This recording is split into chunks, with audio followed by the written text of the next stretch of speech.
A ver, a menudo, cuando se habla de alcanzar el éxito o acumular influencia, pues surge una imagen muy concreta en la cultura popular. Totalmente. La figura de la persona renacentista, ¿verdad? Exacto.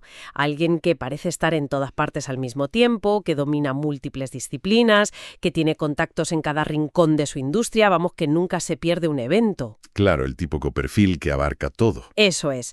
Parece que la consigna moderna, ese mantra que se repite sin cesar, es que hay que expandirse constantemente. Sí, sí, es la presión del día a día. Pues bueno, nuestra misión hoy en este análisis a fondo es precisamente poner a prueba esa idea. Tenemos sobre la mesa una pila de fuentes fascinantes. Y muy variadas, ¿eh? Muchísimo. Incluyen tácticas militares milenarias, crónicas cortesanas y hasta la historia de la dinastía financiera más reservada de Europa. Una barbaridad de material. Ya te digo.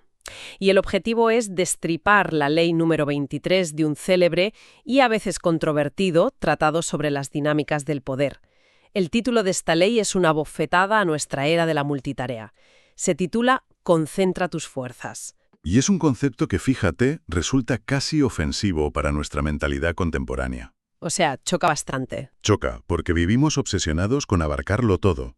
Pero al cruzar estos textos históricos y estratégicos, pues emerge una tesis con una claridad brutal. ¿Cuál sería la tesis principal?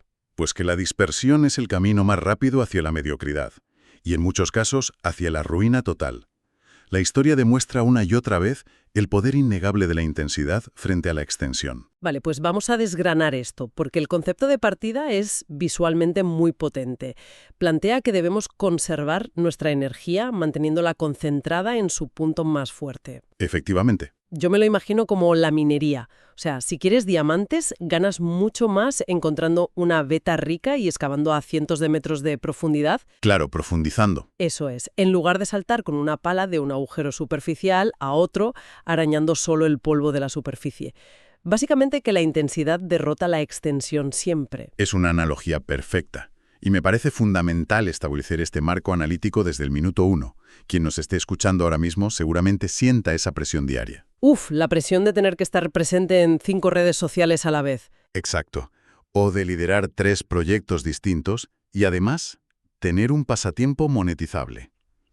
Asimilar la información que vamos a tratar hoy es una herramienta de supervivencia. Ya ves. Dejar de intentar abarcar el mundo entero es, paradójicamente, el único mecanismo real para maximizar el impacto y evitar el agotamiento absoluto. Pues a ver, para entender la mecánica de por qué esa concentración profunda supera a la expansión constante, hay un relato en nuestras fuentes que ilustra la arrogancia de la multitarea de una forma genial. La fábula clásica, ¿no? Sí, proviene de las tradiciones de autores como Boccaccio y Chaucer, y francamente tiene mucha amiga. Es el encuentro entre un ganso y un caballo. Es una historia fantástica. Imaginemos la escena. Un caballo majestuoso está pastando tranquilamente en un prado. Vale. Y de repente se le acerca un ganso con ese caminar oscilante y torpe. Y con un tono de superioridad insoportable, empieza a darle lecciones de grandeza al caballo. Madre mía, la audacia del ganso. Ya ves, el ganso saca pecho y afirma ser una criatura muy superior, un animal casi perfecto, porque según él domina 3 elementos distintos: la tierra, el aire y el agua. O sea, un todoterreno. Presume de que puede caminar por el campo, surcar los cielos y además nadar y buscar alimento en el fondo de los estanques. Es que esto es como el típico perfil de LinkedIn hoy en día, ¿verdad? Sí, sí, totalmente. Esa persona que se define como experto en marketing digital, desarrollador web, analista de criptomonedas, coach de vida y maestro de astrología. Todo a la vez. En ninguna de esas cosas. Hay muchísima amplitud, pero la profundidad brilla por su ausencia. Esa es exactamente la trampa psicológica. El caballo, resoplando con bastante desdén, le desmonta el chiringuito al ganso en un segundo. ¿Qué le dice? Le hace ver que sí, que habita en 3 elementos, pero que es mediocre en todos. Cuando vuela, es pesado y ruidoso. No tiene la agilidad de un halcón ni la elegancia de una golondrina. ¿Cierto? En el agua flota en la superficie, pero es incapaz de sumergirse y vivir bajo ella como un pez. Y en la tierra, pues con esas patas palmeadas, solo consigue tambalearse haciendo el ridículo. O sea, que no destaca en nada. Exacto. Y el caballo concluye con una lección de pura estrategia. Le dice que prefiere estar confinado a un solo elemento, la Tierra, pero moverse por ella con una velocidad, fuerza y nobleza inigualables. Es que querer ser un todoterreno a menudo significa ser un nadaterreno. Totalmente. Goethe lo resumió de una manera brillante, y es una observación que vertebra todo este análisis de hoy. ¿Qué decía Goethe? Él advertía que el ser humano, y especialmente el que tiene cierto talento, a menudo cae en la trampa de la ilusión de competencia. Ve a otros hacer algo y piensa, yo también puedo hacer eso. Ah, el síndrome del impostor a la inversa. Claro, pero al intentar dominarlo todo, disipa sus facultades. Tarde o temprano, ese gasto de energía tan mal calculado pasa factura. La dispersión es un espejismo. Te hace creer que avanzas cuando en realidad solo te estás diluyendo. Efectivamente. Bueno, te compro la idea de que a nivel individual ser un ganso te condena a la irrelevancia. Pero si escalamos esto, si ese gasto mal calculado de energía lo comete toda una nación o un líder con poder absoluto, la cosa cambia. Ahí ya no es una fábula graciosa. Para nada. Las consecuencias dejan de ser cómicas y se vuelven catastróficas. Y aquí es donde las fuentes históricas que estamos manejando se ponen verdaderamente oscuras. Sí, se vuelve muy turbio. La historia del reino de Wu en la antigua China parece el guión de una película de terror psicológico. Es un caso de estudio brutal sobre la sobreextensión militar y sobre todo sobre el ego. Nos situamos a principios del siglo VI a.C. Vale. El reino de Wu era una potencia militar formidable que estaba en pleno ascenso. Sin embargo, su rey tenía una debilidad fatal, un complejo de inferioridad enorme frente al llamado Reino Medio. Que era como el referente cultural de la época, ¿no? Exacto, era el epicentro del prestigio. El rey de Wu quería sentarse en esa mesa, quería ese estatus. Así que, movido puramente por la ambición y la vanidad, lanzó una campaña militar masiva hacia el norte para conquistarlo. Y, a ver, al principio la cosa funciona, ¿verdad? Ganan batallas, hay desfiles, todo el mundo aplaude la valentía del rey. Sí, el inicio fue triunfal. Pero claro, cuando mueves todas tus fichas hacia adelante en el tablero, pues dejas tu propia casa sin vigilar. Es de cajón. Ahí radica el problema de la logística de la atención, que es tan implacable en la guerra como en los negocios. El ejército de Wu avanzaba y avanzaba, pero las líneas de suministro se estiraban peligrosamente y el progreso se estancó. Y ahí es cuando alguien tiene que dar la voz de alarma. Y lo hizo. En ese momento crítico interviene el principal ministro del rey, un estratega brillante llamado Wu Zhuxiu. Este hombre sí veía las cosas claras. Veía el tablero completo y le lanzó una advertencia clarísima al rey. Le dijo que mientras ellos estaban empantanados en el norte persiguiendo la gloria, el estado bárbaro de Yue, que estaba situado al sur, estaba afilando los cuchillos. Observando la retaguardia de Wu Zhuxiu totalmente expuesta. Exactamente. ¿Y cómo reacciona un líder cegado por su propio ego cuando le dicen que su gran proyecto es básicamente un suicidio táctico? Pues con la peor de las tiranías. El rey se rió en su cara. Estaba tan embriagado por las victorias iniciales que consideró la advertencia de su ministro no solo como cobardía, sino como alta traición. Madre mía, el ego es peligrosísimo. Y tanto. En un ataque de furia, ordenó a Wu Zhuxiu que se suicidara allí mismo. La condena ya de por sí es terrible. Pero la última voluntad del ministro antes de morir es lo que realmente te deja helado al leer los textos. Es de una crudeza insólita. Es escalofriante, sí. Antes de quitarse la vida, el ministro, sabiendo que el fin de su nación era inevitable, exigió que le arrancaran los ojos. ¡Uf! ¡Qué fuerte! Pidió explícitamente que colgaran sus ojos en las puertas principales de la capital de Wu, ¿Pero por qué algo tan macabro? para que incluso después de muerto, pudiera ver la entrada triunfal del ejército invasor de Yue. Quería ser el testigo eterno de la estupidez de su rey. Menudo peso psicológico para dejarle a tu jefe, ¿eh? Y la tragedia es que el tiempo le dio la razón milimétricamente. Absolutamente. Años después de esa muerte, ocurrió exactamente lo previsto.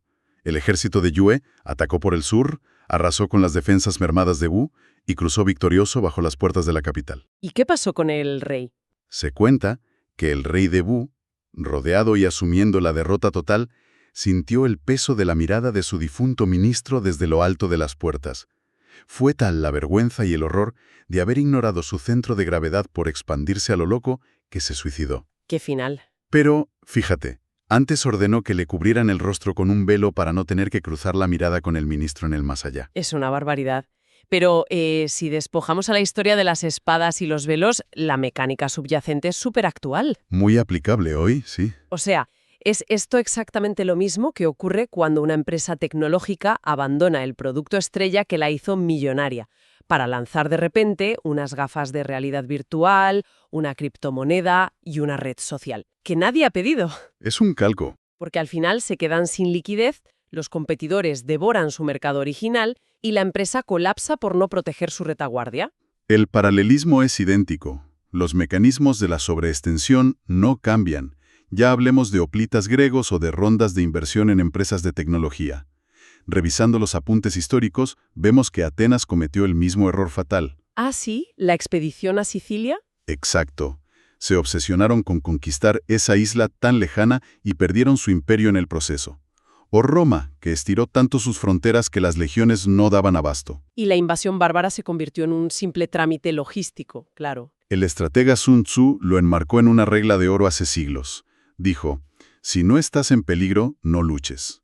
Y la razón es puramente física. O sea que no te expongas sin necesidad. Claro. Todo organismo, imperio o proyecto que se hincha artificialmente más allá de sus proporciones lógicas, ignorando su núcleo, acaba pudriéndose desde dentro. Cuanto mayor es la hinchazón, más ensordecedor es el batacazo. Vale, me ha quedado clarísimo que expandir las fronteras a lo loco es un billete de ida al desastre. Pero aquí es donde la investigación se pone fascinante. A ver, Porque hay un caso que parece contradecir todo lo que acabamos de hablar.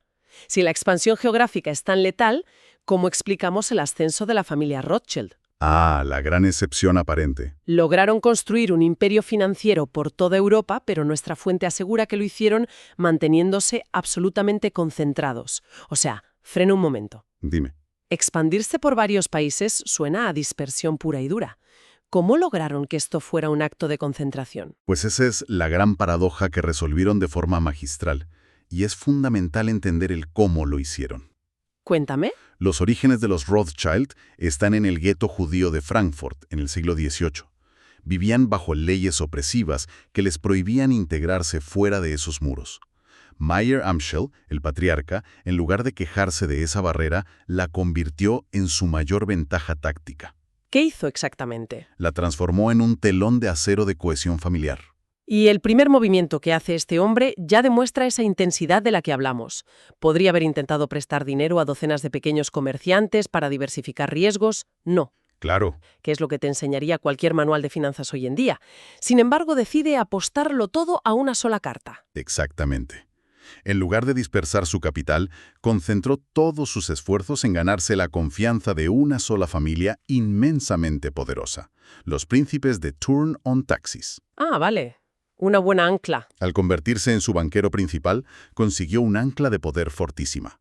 Pero el verdadero truco de magia, el que responde a tu duda sobre la expansión geográfica, vino con la siguiente generación. Los hijos. Mandó a sus 5 hijos a abrir sucursales en las 5 capitales más importantes de Europa: Londres, París, Frankfurt, Viena y Nápoles. Y ahí está mi conflicto mental con este tema. Mandas a 5 tíos, a 5 países diferentes, con culturas e idiomas distintos. Y parece que los estás separando. Claro, ¿cómo evitas que se conviertan en 5 gansos desconectados o en 5 reyes de Gu que pierden su centro? Porque crearon una fortaleza psicológica e invisible que ninguna frontera podía romper. Salomon Rothschild, el hijo de Viena, lo explicó con una frase lapidaria. Dijo, somos como el mecanismo de un reloj. O sea, todas las piezas sincronizadas. Aplicaron lo que podríamos llamar la estrategia del gueto a escala continental, que consistía en excluir absolutamente a cualquier forastero de sus operaciones. ¿Y cómo lo hacían en el día a día? ¿Cómo se comunicaban? Primero, establecieron un sistema de mensajería privada con jinetes muy rápidos que superaban a los correos oficiales de los gobiernos. Así monopolizaban la información vital antes que nadie. Madre mía, información privilegiada en toda regla. Y segundo, todos sus libros de cuentas y cartas estaban escritos en un dialecto incomprensible para el resto de Europa. ¿En qué idioma? El yiddish específico de Frankfurt. Y además iba cifrado. Se estaban físicamente separados, pero operativamente eran un solo cerebro. Nadie podía entrar ahí. Y llegaron a extremos que hoy nos parecerían impensables para proteger ese núcleo duro.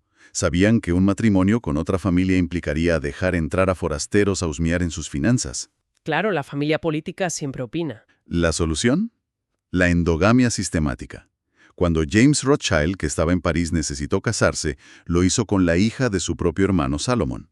Uf, tela. De hecho, en las décadas siguientes, de 18 matrimonios en la familia, 16 fueron entre primos hermanos. Es una devoción por la cohesión llevada al límite absoluto, la verdad. Pero funcionó. James Rothschild, en París, sobrevivió a la caída de Napoleón, al retorno de los reyes Borbones, a revoluciones violentas y a nuevas repúblicas. Y no porque fuera cambiando de bando constantemente, ¿no? No sobrevivió porque fuera un camaleón que se adaptaba a cada nuevo político. Sobrevivió porque su ancla era inamovible: la riqueza y la información compartida solo con sus hermanos. Impresionante. El teórico militar Clausewitz, que es muy citado en este ámbito estratégico, lo deja claro. El principio rector de cualquier estrategia vencedora es actuar con la máxima concentración militar posible. La expansión de los Rothschild era solo una ilusión óptica. En realidad eran un puño cerrado golpeando en 5 lugares distintos. Vale, entiendo perfectamente cómo funciona esto a nivel de dinastías o de imperios históricos. Pero bajemos esto a la tierra. Aterricemos el concepto. Sé lo que está pensando alguien que nos escucha ahora mismo mientras va en el metro. Estará pensando, yo no tengo 5 hijos para mandarlos por Europa a fundar bancos, ni soy un señor feudal del siglo XVIII. Soy un empleado en una oficina moderna o un profesional autónomo. Lógico. ¿Cómo se traduce esta dinámica de poder y concentración extrema a la carrera profesional de un individuo de a pie? Pues la traducción es muy directa cuando hablamos de cómo gestionamos nuestras relaciones laborales y a quién dedicamos nuestro talento o nuestra atención. ¿Qué nos dicen los textos sobre esto? En nuestra documentación hay un contraste tremendo entre 2 figuras que ilustran esto a la perfección. Por un lado, tenemos a Nikola Tesla. Genio absoluto. Uno de los cerebros más brillantes de la historia, sí, pero que cometió un error táctico de manual. Tesla estaba obsesionado con la idea de la independencia total. El mito del creador solitario. Creía que atarse a un gran inversor limitaría su libertad creativa, así que cometió el error de rechazar una asociación exclusiva con JP Morgan, que era el gigante financiero de la época. ¿Y cuál fue el resultado de esa ansiada independencia? Porque la historia nos dice que Tesla no acabó precisamente en una mansión disfrutando de sus inventos con tranquilidad. ¿Qué va? Acabó arruinado y viviendo en hoteles de mala muerte. Al no tener un gran protector, esa supuesta independencia lo convirtió en un esclavo. Pasó el resto de su vida mendigando migajas, favores y pequeñas sumas de dinero a docenas de mecenas menores. Ya ves, por intentar ser libre. Al intentar no depender de nadie, terminó dependiendo de todo el mundo. Y aquí es donde entra una metáfora fantástica que se utiliza en la literatura estratégica, la flecha. A ver. Tú no puedes dar en 2 blancos distintos disparando una sola flecha. La mente, la voluntad y la flecha deben ser una sola entidad dirigida a un único punto de impacto. Es que tener 10 clientes mediocres o intentar complacer a 5 jefes distintos de diferentes departamentos te agota. Y sobre todo no te da ningún poder real. Ninguno. Al final eres totalmente prescindible para todos ellos. Ahí le has dado. El filósofo español Baltasar Gracián lo clavó hace siglos cuando escribió que la perfección reside en la calidad, no en la cantidad, advirtiendo que la extensión por sí sola rara vez pasa de la mediocridad. Muy sabio. Los artistas del Renacimiento entendieron esta mecánica a la perfección y la usaron para invertir las dinámicas de poder. Claro, estoy pensando en gente como Miguel Ángel o Galileo. Exacto. El escritor Pietro Aretino, por ejemplo, sufrió muchísimas humillaciones intentando agradar a varios príncipes italianos a la vez. No funcionaba, siempre estaba mendigando. Igual que Tesla. ¿Tal cual? Hasta que cambió de estrategia y decidió atarse en exclusiva al hombre más poderoso de Europa en ese momento, el emperador Carlos V. Miguel Ángel descubrió esa misma libertad al enfocarse en el Papa Julio II y Galileo centrándose únicamente en la familia Medici. A ver si lo entiendo. La gente suele pensar que tener un solo jefe o un solo cliente gigante es súper peligroso porque estás sometido a él al 100%. Esa es la creencia popular. Pero la paradoja aquí es que si concentras toda tu genialidad en esa única persona fuerte, llega un punto en el que el amo depende de tus servicios tanto que el poder se invierte, ¿no? ¿Exactamente? Eres indispensable. Te conviertes en el cuello de botella de su propio éxito. Ese es el mecanismo secreto del poder. Y nadie lo ejecutó con más frialdad que el cardenal Richelieu en Francia. Otro estratega brillante. Sin duda. Cuando Richelieu entró en la corte, la situación era caótica. Había decenas de acciones, Nobles conspirando por las esquinas, consejeros intentando influir en el rey Luis XIII. ¿Qué hizo la mayoría de la gente de la corte? Me imagino que intentar caerle bien a todo el mundo. Dispersar sus esfuerzos, sí. ¿Qué hizo Richelieu? Observó el tablero y se dio cuenta de que el rey era débil, y que la persona que realmente movía los hilos del Estado era la madre del rey, María de Medici. Así que ignoró al resto de la corte por completo. Como si no existieran. Concentró toda su inteligencia, su encanto y sus consejos en adherirse a la reina madre.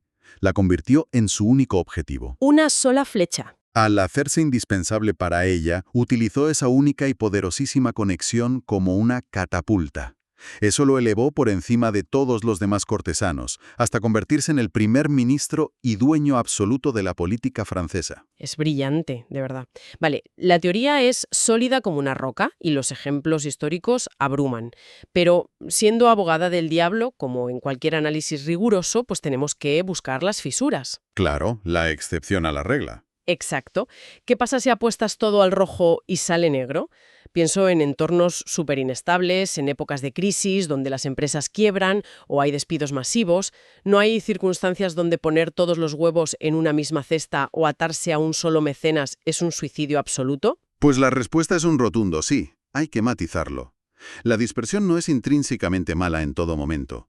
Es una táctica defensiva que tiene su momento y su lugar. ¿Cuándo sería recomendable? Especialmente cuando estás en una posición de extrema debilidad o el entorno es puramente volátil. El ejemplo militar clásico que recogen las fuentes es el de Mao Zedong durante los primeros años de la Guerra Civil. Ah, la guerra de guerrillas. Eso es. El ejército de Mao era minúsculo comparado con las fuerzas nacionalistas. Si Mao hubiera aplicado la regla de concentrar sus fuerzas en una gran batalla frontal, pues lo habrían barrido del mapa en una tarde. Claro, en ese caso la dispersión es supervivencia pura. Ocultarse, hacer sabotaje, disolverse en el paisaje, para que el enemigo no tenga un blanco claro al que golpear. Ese es el mecanismo defensivo. Y si volvemos al tema de atarse a un solo mecenas, el riesgo es evidente. Si esa persona cae, tú caes con ella. Lógico. La historia de Cesare Borgia ilustra este peligro a la perfección. César construyó un imperio enorme en Italia, pero absolutamente todo su poder militar y financiero emanaba de una única fuente. Su padre. Su padre, el Papa Alejandro VI. Mientras el Papa vivía, César era intocable. Pero cuando el Papa murió repentinamente de malaria, César, que tenía enemigos en cada rincón de Italia y ninguna otra alianza sólida que lo respaldara, Se quedó solo. lo perdió todo de la noche a la mañana. Se desmoronó. O sea, ese es el terror del empleado que lleva 20 años en una empresa. Su único jefe lo despide y se da cuenta de que no tiene red de contactos fuera de esas 4 paredes. Exactamente. Por eso la dispersión táctica funciona como un mecanismo de defensa temporal. Ahora bien, en nuestras fuentes también se mencionan anomalías históricas en el mundo del talento. ¿A qué te refieres? Gente como Leonardo da Vinci. Él logró interesarse por la pintura, la anatomía, la ingeniería militar y la botánica, y alcanzó la genialidad en todo. O sea, el verdadero hombre renacentista. Sí, pero fíjate en el contraste. Pintores contemporáneos suyos, como Paolo Uccello, se obsesionaron tanto con un solo elemento, que era la perspectiva geométrica, que sus cuadros terminaron pareciendo ejercicios matemáticos rígidos y sin vida. Pero intuyo que usar a Da Vinci como modelo a seguir tiene truco. Claro que lo tiene. El truco es que genios universales como Da Vinci nacen uno cada varios siglos. No somos Da Vinci, vamos. Exacto. Para el 99% restante de la humanidad, el margen de error es mínimo.